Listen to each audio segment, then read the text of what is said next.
Pour ma part, j'ai lâché Walking Dead au premier épisode de la saison 7, comme beaucoup de monde. Sur HBO, où la série était diffusée aux États-Unis, c'est 6 millions de téléspectateurs qui ont abandonné le navire entre cet épisode, donc ce premier épisode de la saison suivi par 17 millions, et la fin de la saison, ils ne seront plus que 11 et moins de 6 à partir de la suivante.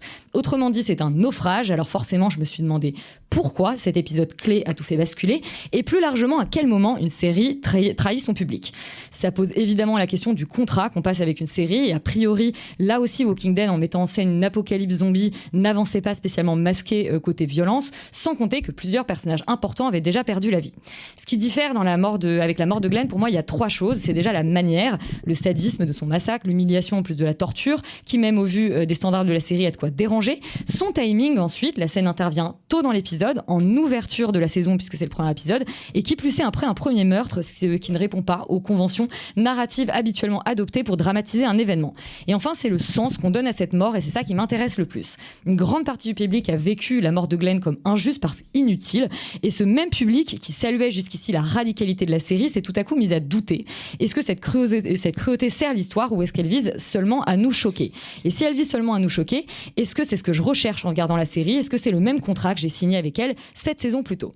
Beaucoup ont considéré que la mort de Glenn avait accentué une impression de nihilisme de plus en plus présent dans la série, comme si, même au milieu de ce combat pour la survie et dans cette fresque désespérée sur les États-Unis, parce que c'est ce que la série raconte à ses meilleures heures, il devait subsister une lueur d'espoir pour justifier qu'on souffre autant en la regardant.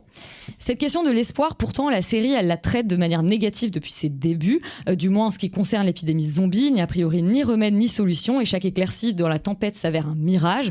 Du coup, en ça, j'ai pas l'impression qu'on puisse se sentir franchement trahi.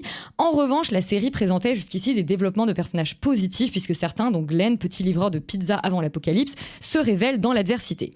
Et c'est peut-être en ça qu'on peut se sentir trahi. Si je caricature volontairement, la mort de Glenn et une autre qui suivra une saison plus tard pose la question du sens de la série qu'on regarde, s'il n'y a aucun espoir, que tous les personnages sont voués à une mort certaine et violente. Alors pourquoi je continue de suivre leurs aventures, et donc finalement pourquoi je continue de regarder la série? Alors peut-on en vouloir à une série d'être trop radicale ou trop désespérée, et a-t-on le droit de se sentir trahi lorsqu'elle rompt avec ses codes de départ? À titre personnel, je dirais plutôt que non, parce que j'aime lorsqu'une série prend des risques, se transforme avec le temps et assume sa vision jusqu'au bout.